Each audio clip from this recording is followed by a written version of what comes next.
ఇందులో జాను అయిన voice Charmi dubbing చెప్పింది. ఆగం కాకండి.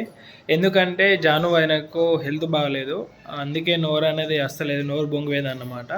అందుకే జాను అయిన డబ్బింగ్ చార్మి చెప్పింది. జర అడ్జస్ట్ చేసుకోండి, ఓకేనా?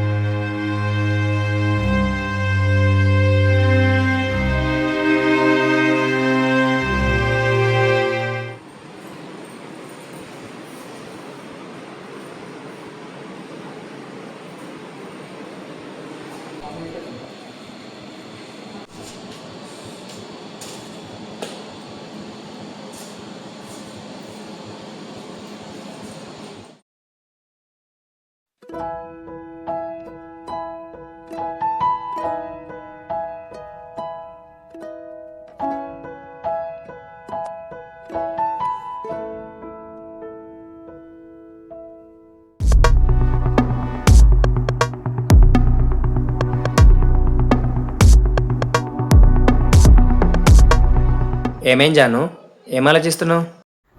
ఏం లేదు బావా. చెప్పు, ఏమైంది? ఎందుకంత డల్లుగుంటున్నావు? ఈ మధ్య 2 రోజులు చూస్తున్నా, బాగంటే బాగా డల్లుగుంటున్నావు. ఏమైంది? అసలు నాకేం అర్థం కావట్లేదు బావా. అంత పిసపిస అనిపిస్తుంది. నేను చేసుకున్న కర్మకి నాకే బాధ అనిపిస్తుంది. కొడుకు పుట్టిన సంతోషం కూడా నాకు లేదు. అయ్యో, ఎందుకే అట్లా అంటున్నావు? అసలు ఏమైంది చెప్పు. నవ్యనైతే చాలా అంటే చాలా బాధ పెట్టేసిన బావా. అయ్యో, అయిందేదో అయిపోయింది, మళ్ళీ ఎందుకు గుర్తు చేసుకుంటున్నావు? కాదు బావా, అదే నేను మంచిగా ఉంటే నవ్య నన్ను చూడ్డానికి నా డెలివరీకి వస్తుండే. చూసినావా, కోపంలో ఉన్నప్పుడు ముందు వచ్చేవాడి గురించి అర్థం కావు, గుర్తుకు అదే గొడవ జరిగినాక ఇప్పుడు గుర్తుకొస్తున్నాయి అన్ని. నాకైతే ఒకటి బాగా అర్థమైంది బావా. తోటి వాళ్ళు చెప్పిన మాటలు వినకుంటే లైఫ్ చాలా హ్యాపీగా ఉంటుంది. అదే తోటి వాళ్ళు చెప్పిన మాటలు విని వాళ్ళు చెప్పినట్టు చేస్తే వాళ్ళ లైఫ్ సర్వనాశనం అయిపోతుంది. ఒకటి చెప్తా, గుర్తుంచుకో. పెళ్లి కాక ముందుకు అమ్మ నాన్న మాటలే వినాలి. పెళ్ళైందనుకో భర్త అత్తమామ మాట వినాలి, అంతే. ఒకవేళ పెళ్ళైనా కూడా సొంత అమ్మ నాన్న చెప్పిన మాటలు కూడా వినొద్దు. వినొచ్చు, ఎలాంటి వినాలి? వాళ్ళు మంచి చెప్తే మంచి వినాలి. ఒకవేళ చెడు చెప్పారనుకో ఆ చెడుని పక్కకి పెట్టేసేయాలి, అంతే. ఇది మాత్రం నిజం బావా. నాకు బుద్ధి తెలియక ముందుకు మా అమ్మ చెప్పింది, మా అక్క చెప్పింది నిజమే అనుకున్నా. తర్వాత అత్తమ్మ నాకు బుద్ధి చెప్పి నాకు కళ్ళు తెరిపించాక వాళ్ళ మాటలు వింటే నా బతుకు సర్వనాశనం అవుతుండే. ఒకరు చెప్తే బుద్ధి తెచ్చుకోవడం కాదు, నీ బుద్ధి నీకు ఉండాలి. ఇప్పుడు అమ్మ చెప్పింది, నువ్వు బుద్ధి తెచ్చుకున్నావు. ఇప్పుడు అదే అమ్మ బుద్ధి చెప్పకపోతే నీ లైఫ్ ఏంది? ప్రతి ఒక్క అమ్మాయికి పెళ్ళైందంటే ఒకరు చెప్తే అర్థం చేసుకోవడం కాదు. పెళ్ళైందంటే మనం ఇచ్చుకొని మనమే తెలివి తెచ్చుకొని అర్థం చేసుకోవాలి. అది ఫ్యామిలీ అర్థం చేసుకొని గుణమంటారు. ప్రతి ఒక్క ఇంట్లో గొడవలు జరుగుతాయి. గొడవలు జరిగిన ఇల్లు అంటూ ఉండనే ఉండదు. కొందరింట్లో అత్తమామలు మంచిగా ఉంటారు, కొందరింట్లో అత్తమామలు మంచిగా ఉండరు. అదే అత్తమామలు మంచిగా లేరు కానీ ఎగిరిత పడద్దు. తర్వాత వాళ్ళే మంచులు అవుతారు. వెయిట్ చేయి, ఒకవేళ వాళ్ళు మంచులు కాకపోయినా మీకు మంచి రోజులు వస్తాయేమో. బావా, ప్రతి ఒక్క భార్యకి భర్త పక్కన కూర్చొని జీవితం అంటే గిట్లుంటది, జీవితం అంటే గిట్ల నడవాలి అని చెప్తే వాళ్ళ జీవితంలో అడ్డే ఉండదు బావా. లాస్ట్ అండ్ ఫైనల్ నీకు చెప్పేది ఒకటే, జీవితం అంటేనే అండర్స్టాండింగ్. అర్థం చేసుకుంటే లైఫ్ అంతా సెట్ అవుతుంది. ఓకే బావా. ఇప్పుడు నవ్వి అంటున్నావు కదా, మంచి టైం చూసుకొని చెల్లెకి ఫోన్ చేసి మాట్లాడు. అదే కూల్ అవుతుంది, అంతా సెట్ అవుతుంది, ఓకేనా? సరే బావా, చేస్తా. మాట్లాడకపోయినా మళ్ళీ మళ్ళీ కాల్ చేస్తా. సరే, నువ్వైతే ఏం టెన్షన్ పెట్టుకోకు, ఓకేనా? సరే, ఏం టెన్షన్ పెట్టుకోను. సరే, నేను బయటకు వేస్తా మరి.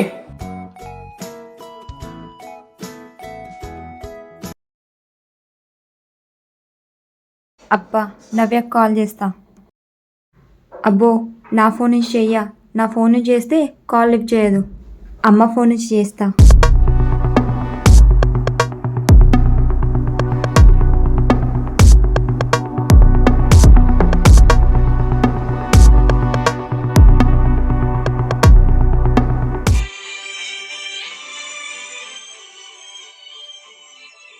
ఓళ్ళు కొత్త నెంబరు. హలో నవ్య. ఎవరు?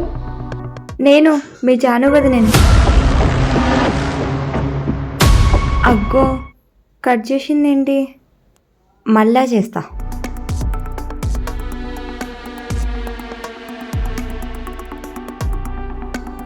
అబ్బా మళ్ళా కట్ చేసింది.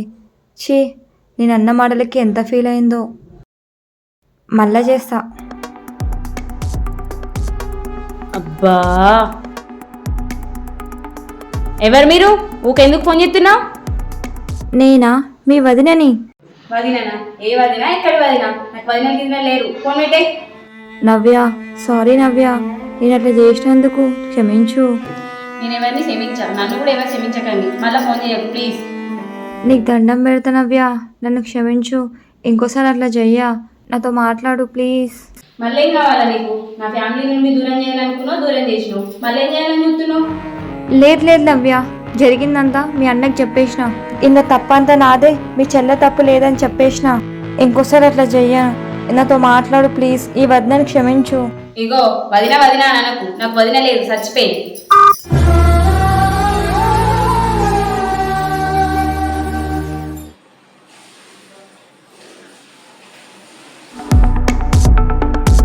వాళ్ళు పిల్లని ఎట్లా చూసుకుంటారు ఏమో.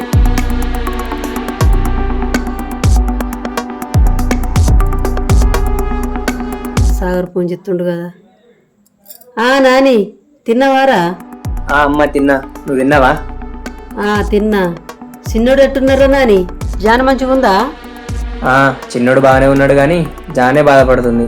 ఏంది బాధపడుతుందా? ఎందుకురా? ఎందుకంటే నవ్య విషయంలో నేను చాలా తప్పు చేసిన. నవ్యతోడు మంచిగా ఉంటే ఇంత బాధ ఉండకపోతుండే. డెలివరీ అయినప్పుడు నన్ను నా కొడుకుని చూడడానికి వస్తుండే అనుకుంటా బాధపడ్డది. నేను చూసి ఎందుకు బాధపడుతున్నావు, ఏం బాధపడకు, చెల్లకు మంచి టైం చూసుకుని ఫోన్ చేయు, కూల్ అవుతుంది, మాట్లాడుతుంది, ఏం ఫీల్ కాకు, ఏం టెన్షన్ పడకని నేను చెప్పిన. చెప్తే జాన్ చూసి ఏం చేసింది, నేను లేని టైం చూసి నవ్యకు ఫోన్ చేసి మాట్లాడింది. చాలాసేపు మాట్లాడింది. నన్ను క్షమించు, అట్లా చేసినందుకు నన్ను క్షమించు, ఇంకోసారి అట్లా నేను మంచుకుంటా అని కూడా మాట్లాడింది. ఇక నవ్యకు బాగా కోపం వచ్చి ఇంకోసారి నాకు ఫోన్ చేయకు, నాకు వదిన లేరు, ఎవరు లేరు, నా వదిన చచ్చిపోయిందని ఫోన్ కట్ చేసింది. ఇక ఆ విషయం తెలుసుకొని బాగా అంటే బాగా బాధపడుతుంది, ఏడుతుంది. అవునా? మరి అది అట్లా చేసుకుంది, ఏం చేద్దాం? జాను మారిపోయిందని నవ్యకి చెప్పలేదామా నువ్వు? చెప్పలేదు నాని. ఎంతవరకు నిజమో ఎంతవరకు అవద్దామో అని చెప్పలేదు. అయ్యో అవునా? సరే సరే అమ్మా, జాను మారిపోయిందని చెల్లెకి ఫోన్ చేసి చెప్పు. సరే నాని, చెప్తా. అమ్మ ఫోన్లో చెప్పకు, ఇంటికి రమ్మన్నాక జరిగిన విషయం అంతే చెప్పు. ఎందుకంటే ఇలాంటి విషయాలు ఫోన్ల కన్నా డైరెక్ట్ చెప్తేనే మంచిగా ఉంటుంది. సరే నాని, నేను చూసుకుంటా పోయి. సరే అమ్మా.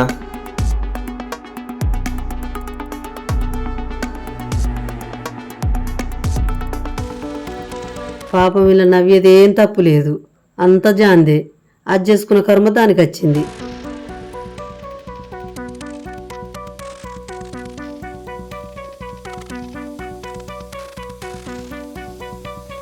హలో నవ్య, అమ్మా చెప్పే. ఎట్లున్నావు బిడ్డ? అంత మంచిదేనా? అంత మంచిదే అమ్మా. మంచిగా ఉన్నావా? మంచిగా ఉన్నా గాని ఒకసారి ఇంటికి రా అమ్మా. ఇంటికా? ఎందుకు? నేను ఆ ఇంటికి రాను. ఆగో, ఎందుకు అట్లా అంటున్నావే? కొన్ని విషయాలు చెప్పాలి, ఇంటికి రా. మీ ఇంటికి రానంటే రాను. ఇప్పుడు నేను మంచిగా బతుకుతున్నా కదా, ఇప్పుడు మీ ఇంటికి వచ్చి ఏదో ఒక పిండ పెట్టుకోమంటావేంది? ఎందుకే అట్లా మాట్లాడుతున్నావు? నువ్వు ఇంటికి రా, నీకు కొన్ని మాటలు చెప్పేది ఉన్నది. నువ్వేం మాట్లాడకంతే, నువ్వు వస్తున్నావు.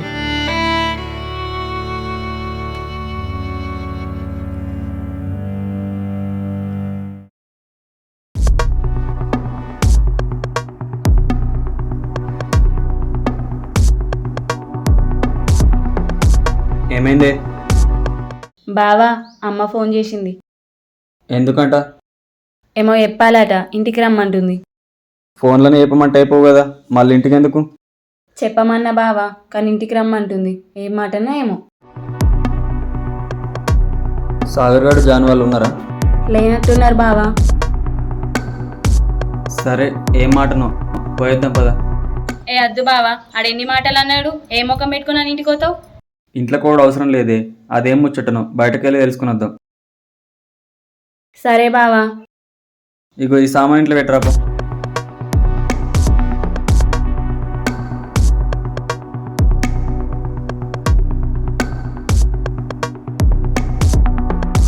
వీళ్ళకి ఇప్పుడు ఎట్లా చెప్పానో ఎట్లా ఒప్పించానో. సరే తి, అల్లయితే రాని. బావా ఒకసారి ఆగు.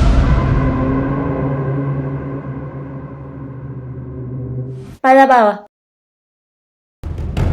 అవేంటి? ఇవా చెప్తాపా బానే.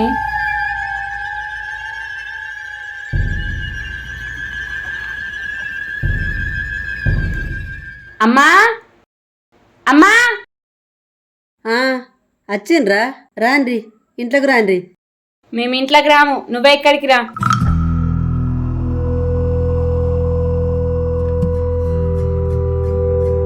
ఏమైందే?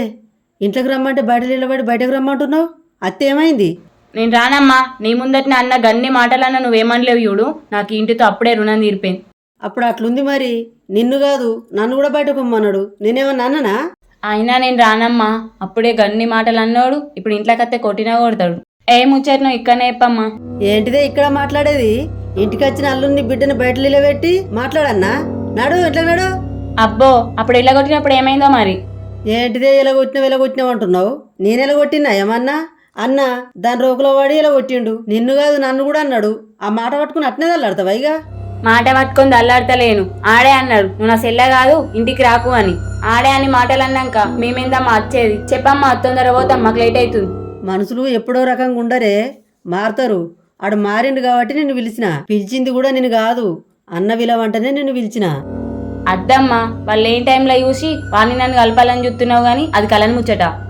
అయ్యో రామా, అల్లుడు నువ్వన్నా చెప్పు. అల్లుడు నిజంగా మారిండు. రాని అల్లుడు ఇంట్లోకు ఆలులి ఉత్తరు మానం పోతుంది. నీకు అవద్దని చెప్తున్నా అల్లుడు, నిజంగా మారిండు. నా మీదొట్టు, నన్ను అర్థం చేసుకోర్రి. మీతోటి అవద్దం ఆడతానా? అనే మీ అమ్మ చెప్పింది నిజం అనిపిస్తుంది. ఒకసారి యుద్ధం పదా. అవును, మా అమ్మ వట్టి వట్టి కొట్టేది. అది కొట్టేసిందంటే నిజమే అన్నట్టు. ఒకసారి పోయి అదేందో ఇందాం రా బావా. చెప్పండి అత్తమ్మ. అప్పుడు వెళ్ళిపోమ్మని వెళ్ళగొట్టినోడు ఇప్పుడు ఫోన్ చేసి ఎందుకు రమ్మన్నాడు? అల్లుడు అది కక్ష కట్టి మిమ్మల్ని ఎలగొట్టిన తర్వాత దానికి ఏ కారణంగా బుద్ధి చెప్పాలని ఒక ప్లాన్ వేసిన.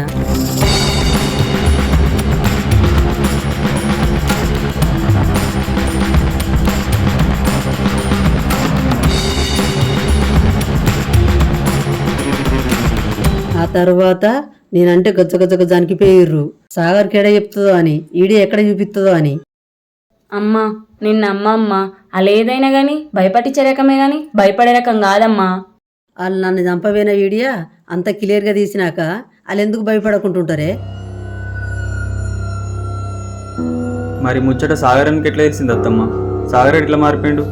ఆ వీడియో తీసినాక కూడా వాళ్ళు మారుతారో మారో అని మస్తు భయం వేసింది. కానీ ఆ దేవుని దయ వల్ల వాళ్ళు ఫుల్ మారిపోయి ఆ విషయం కూడా సాగర్కు జానే చెప్పింది. అవునా? అన్న ఏమనలేడా మరి? ఎందుకు ఏమనలేడు, అగ్గి మీద గుగ్గిల వేసినట్టుగా మండి పడ్డాడు.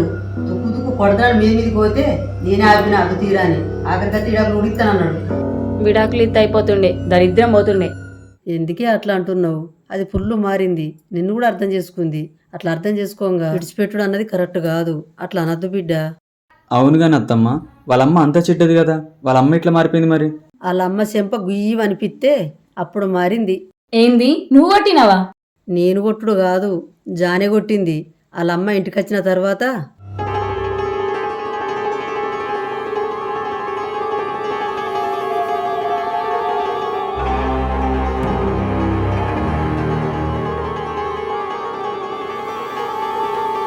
ఆ రకంగా ఒక్కరికొక్కరు అందరు మారిపోయినరిగా. నిజంగా మంచి పని చేసినావు అత్తమ్మ, నువ్వు చాలా గ్రేట్. ఇప్పుడు సాగర్ ఉంటే మీ కాళ్ళ మీద పడి క్షమించమని అడుగు. కానీ సాగర్ ఇక్కడ లేడు, వాళ్ళ అత్తారింటికి వేయండు. మొక్కుతుండే. డెలివరీ అయినాక ఇంటికి వచ్చే ఉన్నారు కదా 2-3 రోజులు, అప్పుడు ఎందుకు పిల్లలేడు? ఎందుకు మొక్కలేడు? ఆ 2 రోజులు అట్టిగానే ఉన్నాడానే. పిల్లాన్ని పట్టుకుని అటు ఇటు తిరగలేడా? హాస్పిటల్ అని అటాని ఇటాని.